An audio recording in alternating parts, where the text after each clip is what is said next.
there, fantasy owners. Welcome to Lift the Cup Fantasy, or LTC Fantasy as some people call it. We're finishing up with our team reviews. We've finally reached the end. The Winnipeg Jets we'll take a look at today. See who led them in different stats for goalies, defensemen, and forwards. Who was their biggest fantasy disappointment? Who was their biggest fantasy surprise? And who on their roster was relevant fantasy-wise on a weekly basis? Also, check out some streamers that helped some different owners throughout the regular season there. Don't forget to subscribe. That way you can catch your favorite teams review, maybe your rivals. Maybe you want to catch all 32, which would be pretty nice. Or maybe you just want to take a peek at a team that gets overlooked somewhat fantasy-wise there. After these are done, we are going to start some episodes looking at prospects with the draft coming out, especially useful for those dynasty owners out there. That way, if you keep prospects for a long time, we'll look at some of the top-ranked goalies, defensemen, and forwards for this year's draft and kind of talk about it, see who projects to be somewhat relevant fantasy-wise. Anyways, back to Winnipeg. We'll get into it. Who led them for goalie stats? It was Connor Hellebuyck leading them in games played at 66. Played a ton this year. Led them in wins at 29. Eric Comrie, the backup, actually led him in goals against average at 2.58. And also Comrie with save percentage at 920. As you can see, Hellebuyck was a workhorse, played 66 games this year. He had a nice win total at 29. It's just his goals against average and save percentage was a little underwhelming from what we normally expect from Hellebuyck. But coaching change, talk about stuff going on in the dressing room, should hopefully get those numbers better back up there for next year in the GAA and save percentage anyways. D-man stats.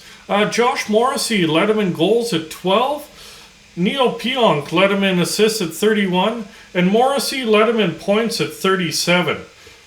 Brendan Dillon led him in plus-minus at plus 16. It was a Dillon also led him in hits at 212. And Dillon and DeMello tied in blocks at 108 each. And Josh Morrissey came back, led him in shots on goal at 173 there.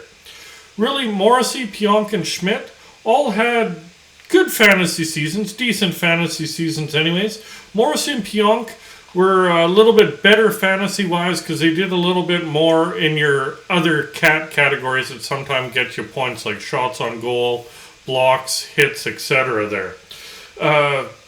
Other than that, we'll move along to forwards. Who led him in goals was Kyle Connor at 47. He also led him in assists at 46, so obviously he led him in points at 93 there. Plus-minus was Nick Ehlers at plus 18. Adam Lowry led him in hits at 231. Zach Sanford led him in blocks at 67. That's a really nice block total for forwards. Not too many reached the 60 block total there. And Kyle Connor, when you're scoring 47 goals, you're probably shooting the puck a lot, threw 317 pucks on net this year. Obviously, Connor led the way for the forward group this year. Scheifele, Dubois, Wheeler, and Ehlers also had some really good fantasy seasons.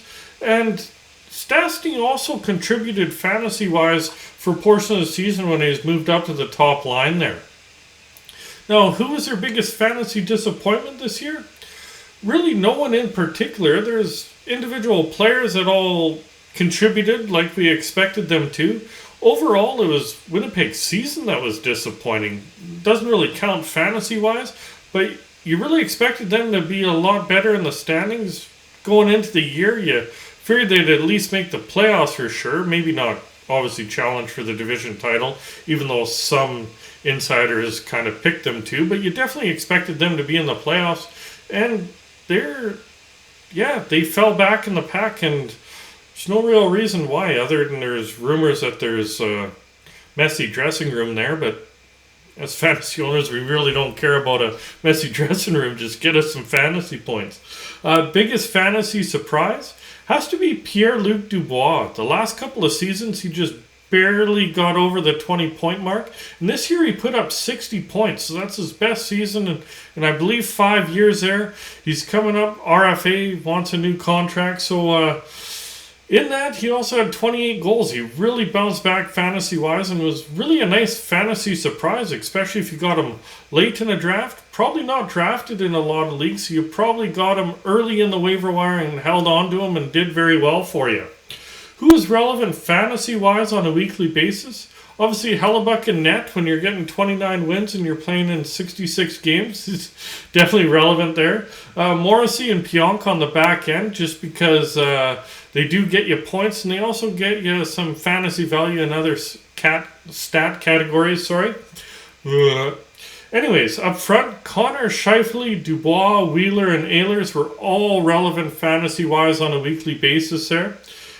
Streamers for them, Schmidt on the back end. I didn't have him as relevant fantasy-wise because he's more points or bust kind of type player there. Stastny was very good streamer, especially when he was on the top line and getting some power play time when there were some injuries there. And also Lowry at times this season was relevant fantasy-wise, not relevant fantasy-wise, worth streaming I should say. So I really do hope you did enjoy all the team reviews. If you did, please remember to hit like, hit subscribe, and remember that notification bell. And we'll be out in a little bit with some rankings for you dynasty owners there.